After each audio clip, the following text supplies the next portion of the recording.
ओम नमो भगवते वासुदेवाय नमः। स्वागत है आप सभी का मेरी राधे कृष्ण ब्रजधाम यूट्यूब चैनल पर। आज मैं आपको एकादशी की उत्पन्न एकादशी की कथा, पूजा विधि, व्रत कब रखना है, ये संपूर्ण जानकारी आपको इस वीडियो के माध्यम से दूंगा। जो भी चैनल पर पहली बार आए चैनल को सब्सक्राइब करें, बगल में बेल आइकन बटन को दबाएं, साथ ही कमेंट में ओम नमो भगवते वासुदेवाय नमः जरूर लिखें। उत्पन्न एकादशी सबसे पहली और बड़ी एकादशी।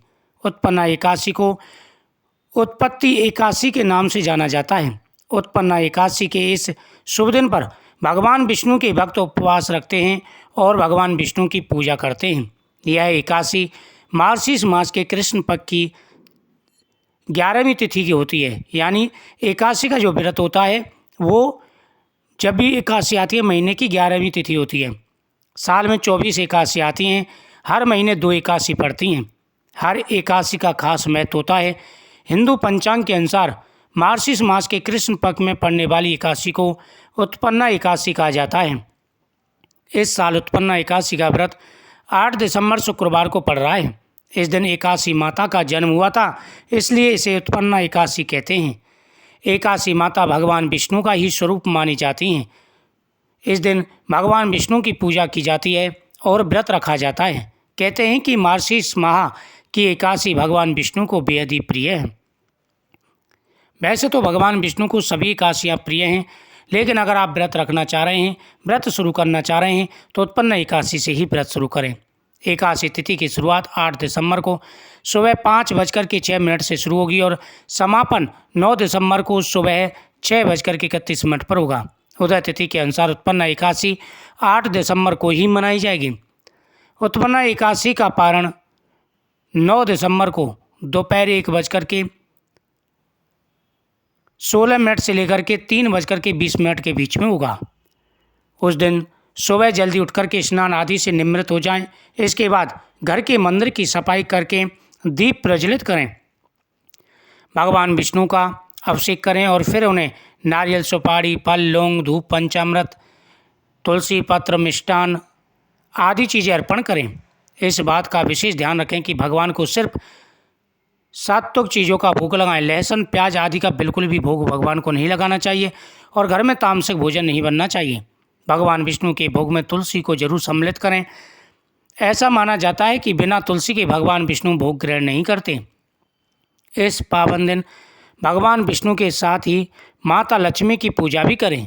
इस दिन भगवान का अधिक से अधिक ध्यान रखें और संभव हो तो व्रत भी रखें। उत्पन्न एकादशी के दिन भगवान विष्णु और माता लक्ष्मी की पूजा करें। इस दिन भगवान विष्णु को गेंदे की माला या फूल अर्पित करें और साथ ही भगवान को पीली मिठाई का साथ ही फल जरूर अर्पित करना चाहिए, जिसमें केले का फल सम्मिलित जरूर करें। एकादशी पर पीले फलों, अन्न और वस्त्र का दान करें। एकादशी के दिन भगवान विष्णु के मंत्रों का जाप करें।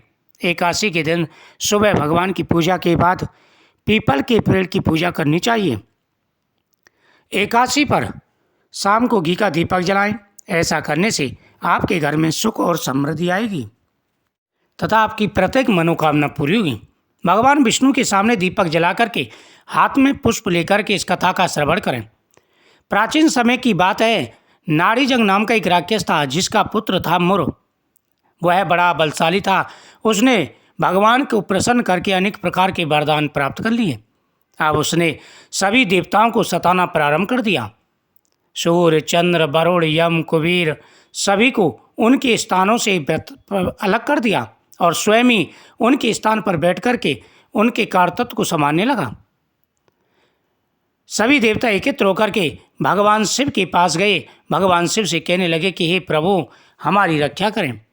भगवान शिव बोले कि हे देवताओं, सृष्टि के पालनकर्ता भगवान विष्णु के पास जाओ, वही तुम्हारी रक्षा करेंगे।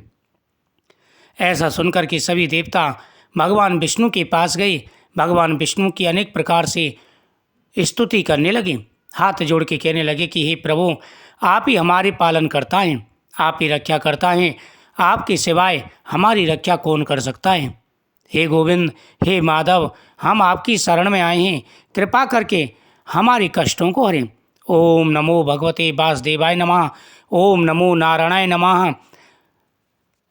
इस प्रकार से भगवान विष्णु की अनेक प्रकार से स्तुति करने लगे।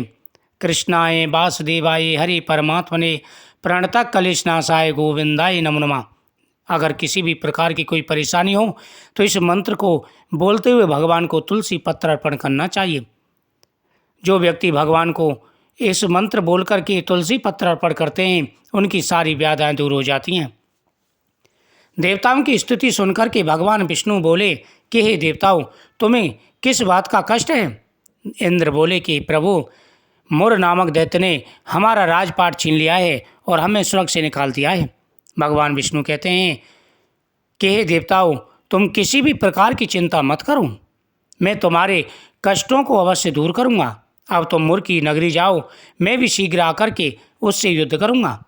सभी देवता भगवान विष्णु के साथ मुर के सामने पहुँचे। मुर दैत्य सेना के साथ में गरज रहा था। बड़ा भयंकर युद्ध छिड़ गया। भगवान विष्णु और मुर में 10,000 वर्ष तक युद्ध होता रहा, लेकिन मुर दैत्य मारा नहीं गया। भगवान विष्णु थक कर के बद्री का आश्रम चले गए। वहाँ हेमवती नाम की गुफा थी जो 12 योजन लंबी थी और उसका एक ही द्वार था। मुर नामक दैत्य से थक करके लड़ाई करके थक करके युद्ध करके भगवान विष्णु वहाँ जा कर के विश्राम करने लगे। भगवान विष्णु सो रहे थे। मुर दैत्य ने उनको देखा और वह भगवान विष्णु पर प्रहार करने लगा। जैसे उसने भगवान विष्णु पर प्रहार किया, उसी समय उनके शरीर से एक देवी प्रकट हुई। देवी का और मुर दैत्य का भयंकर युद्ध होने लगा। देवी ने खेले खेले में मुर दैत्य के सारे अस्त्र शस्त्रों को काट दिया और अपनी तलवार से मुर का सर धड़ से अलग कर दिया। कुछ समय के बाद में भगवान की मूर्छा खुली। वो जागे, योग निंद्रा से जागे और जाग कर के देखते हैं कि सामने मुर दैत्य मरा पड़ा है। भगवान कहते हैं कि ये इसको किसने मारा? ये तो बड़ा भयंकर दैत्य था जो कि मेरे साथ 10,000 वर्ष तक इसका युद्ध हुआ, फिर भी ये नहीं मारा गया, लेकिन इसको किसने मारा है?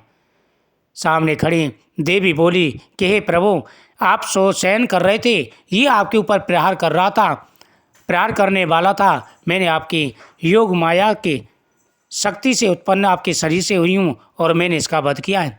भगवान विष्णु प्रसन्न हुए और बोले, हे देवी, आज से तुम उत्पन्न एकादशी के नाम से जानी जाओगी। जो तुम्हारे भक्त होंगे, जो तुम्हारी पूजा करेंगे, उनको मैं आशीर्वाद दूंगा। आज के दिन जो भी एकादशी का व्रत रखेंगे उनकी मैं सभी मनोकामनाएं पूरी करूंगा। इस प्रकार से एकादशी का व्रत रखने से भगवान विष्णु प्रसन्न होकर के मनवांछित फल प्रदान करते हैं। वीडियो को शेयर करें, चैनल को सब्सक्राइब करें। ओम नमो भगवते वासुदेवाय नमः। इस कथा का श्रवण करने से हर प्रकार की मनोकामना पूरी हो जाती है। जय श्री कृष्ण।